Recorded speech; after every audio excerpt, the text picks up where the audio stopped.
There's been a treasure trove of highly classified Pentagon documents that have leaked online in recent weeks. They have provided a rare window into how the United States spies on its allies and its enemies. It has sent shockwaves down the US security establishment, which fears that these revelations could jeopardize sensitive sources as well as compromise some of its most important foreign relationships. Some of these documents, which US officials say are authentic, expose the extent of US eavesdropping on key allies, including South Korea, Israel, and Ukraine. Others reveal the degree to which the US has penetrated the Russian Defense Ministry and the Russian mercenary organization, the Wagner Group. And none of it paints a pretty picture for America. But the most damaging are documents which reveal key weaknesses in Ukrainian defense.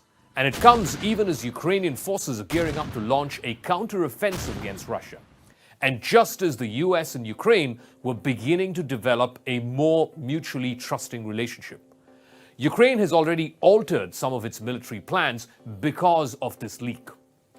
On Crux Decode, what do these intelligence documents show exactly? How much will it damage America's relationship with its long-term friends and partners like Israel and South Korea? And most important question, how may this, if at all, change the course of the ongoing Russia-Ukraine war?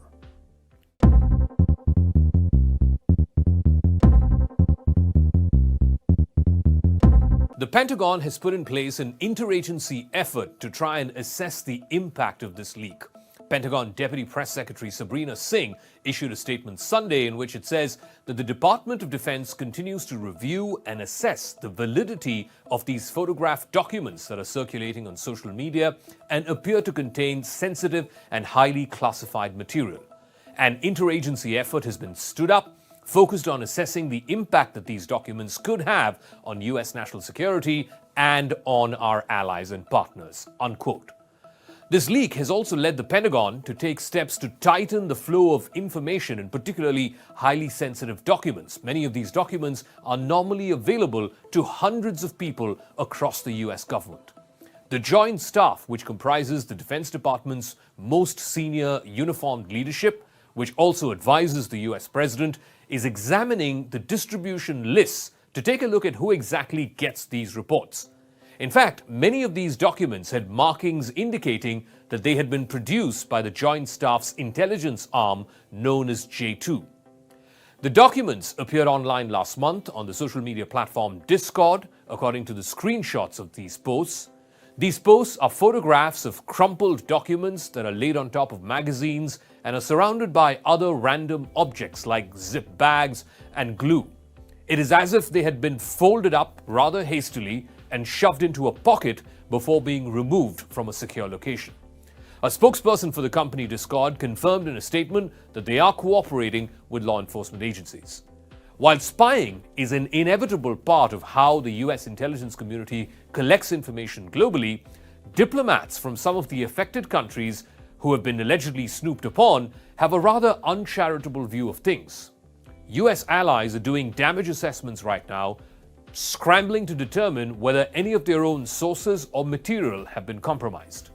In fact, one of those diplomats spoke on the condition of anonymity to CNN, saying that we expect the US to share a damage assessment with us in the coming days, but we cannot wait for their assessment because right now we are doing our own. This was an unnamed official from the Alliance of the Five Eyes intelligence sharing arrangement, which the United States has with Australia, Canada, New Zealand, and the UK. One more official from this set of ally countries also talked about the concern around the leaked Ukraine war information, which is basically handicapping Ukraine on the battlefield. He also pointed out it was alarming to see one of the documents from February titled Russia-Ukraine Battle for Donbass likely headed to a stalemate throughout 2023. This document notes the challenges with assessing the endurance of Ukraine's operations. In fact, CNN has reviewed more than 50 of these leaked documents, all of which appear to have been produced between the middle of February and early March. One document, in fact, reveals that the United States has been spying on Ukrainian President Vladimir Zelensky. That is unsurprising. But Ukrainian officials are deeply frustrated about the leak. The US intelligence report also says that Zelensky, back in late February, had suggested striking Russia and Russian locations inside the Rostov Oblast using unmanned aerial vehicles. Ukraine, remember, does not have the long-range weapons that are capable of reaching that far into Rostov. Mikhailo Podolyak, the advisor to the office of the president of Ukraine, has said on his Telegram channel that he believes these documents have been disseminated, which are inauthentic and have nothing to do with Ukraine's real plans. They are based on a large amount of fictitious information disseminated by Russia. Nonetheless, there is another document that describes in great detail a conversation between two senior South Korean officials about concerns that they have over a US request for ammunition to Ukraine. These officials worry that supplying this ammunition to Ukraine would violate South Korea's policy of not supplying lethal aid to countries that are at war.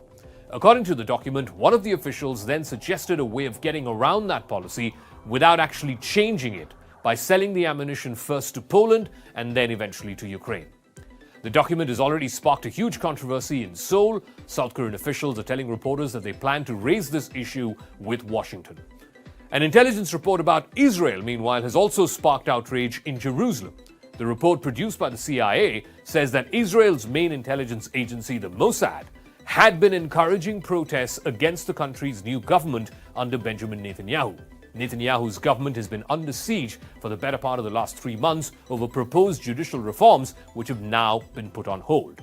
The Israeli Prime Minister's office responded on Mossad's behalf Sunday, calling the report mendacious and without any foundation whatsoever. Another document reveals what the US thinks about some European countries and their intention to donate fighter jets to Ukraine. For example, the report says that back in February, Bulgaria had expressed a willingness to donate its fleet of MiG-29 jets to Ukraine, calling it a challenge because it would leave Bulgaria without any fighter aircraft to fulfill its air missions until the United States delivers F-16s. This massive leak also reveals the extent of US penetration into Russia's Ministry of Defense and its mercenary organization, the Wagner Group. Much of the information about Russia was gathered via intercepted communications, raising concerns that the Russians might now change their method of communication. Human sources, too, could be at risk. Maps of Russian troop movements and their capabilities are included in these trove of documents, which are sourced in part to human sources, prompting fears among American officials that those assets could now be in danger. The documents also show that the US has been able to intercept Russian targeting plans down to the exact power plants, substations, and rail and road bridges that the Russian forces were planning to attack deep inside Ukraine. The US was also able to intercept the Russian strategy for combating NATO tanks that are due to enter Ukraine starting April. The plan basically called for establishing 3 fire zones based on range, long, medium, and short, with each zone covered by specific weapons. Highlighting US concerns about the Wagner Group, which has thousands of personnel operating in Ukraine, these documents discuss Wagner's renewed recruitment of Russian prisoners and using them to fight in Ukraine. The documents also provide a window into casualty figures on both sides. These are numbers that are notoriously difficult to estimate accurately, and the US so far has not shared any of these numbers publicly. According to one of the documents, Russian forces suffered anywhere between 190,000 and 220,000 casualties as of February this year, and that includes close to 50,000 who were killed in action. Ukraine, meanwhile, had suffered anywhere between 125,000 to 130,000, with close to 20,000 killed in action. When asked about these images circulating on Twitter and Telegram and other social media, the Kremlin spokesman Dmitry Peskov said Friday that we don't have the slightest doubt about direct or indirect involvement of the United States and NATO in the conflict between Russia and Ukraine. And ultimately, that is the biggest takeaway of these intel documents that have been leaked, that the gloves are off well and truly between Washington and Moscow. This is no longer just a Russia-Ukraine war. This is Russia versus America. The rest of it is just incidental.